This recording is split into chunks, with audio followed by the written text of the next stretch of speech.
Hello guys, welcome back to my YouTube channel. আজকে আমি তোমাদের সাথে শেয়ার করব আমার হেয়ার অয়েলিং রুটিন। প্রথমেই আমি চুলটাকে দুভাগ করে নেব। হেয়ার অয়েল অ্যাপ্লাই করার আগে চুলটাকে ভালো করে আঁচড়ে নিতে হবে যাতে কোনো জট না থাকে চুলে। এটা আমার হোমমেড হেয়ার অয়েল। এর ভিডিও যারা তোমরা এখনও দেখোনি ঝটপট দেখে নাও, আমার ইউটিউব চ্যানেলে পেয়ে যাবে। এবার এই ড্রপটার সাহায্যে সিঁথি কেটে আমি স্ক্যাল্পে অ্যাপ্লাই করব। এরম করে পুরো চুলে অ্যাপ্লাই করব। এরমভাবে মাসাজ করব। অ্যাপ্লাই করার পরে একদমই নখের সাহায্যে নয়, ফিঙ্গার টিপসের সাহায্যে হালকা করে মাসাজ করব।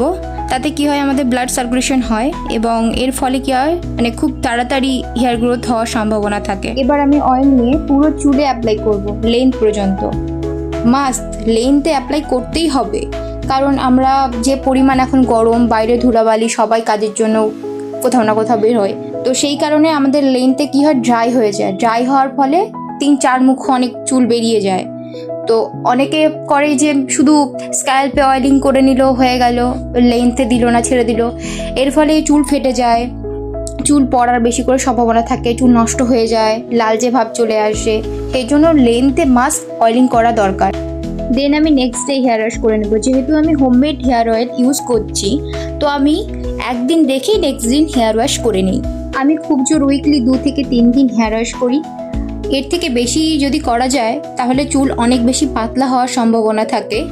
এবার আমার চুলটাকে ভালো করে আঁচড়ে নেব এবং একটা লুজ বেনুনি করে রেখে দেব।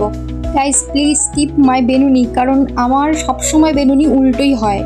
মা যখন করে দেয় তখন ঠিকঠাকভাবে সুন্দর বেনুনি হয়, কিন্তু আমি যখন ট্রাই করি তখনই উল্টো কেন হয়ে যায় আমি বুঝতে পারি না। আমি যখন হোস্টেলে থাকতাম, আমার বন্ধু বান্ধবী প্রচুর চেষ্টা করেছে আমাকে সোজা বেনুনি করানোর, শিখিয়েছে, কিন্তু আমি কিছুতেই সেটা শিখতে পারলাম না।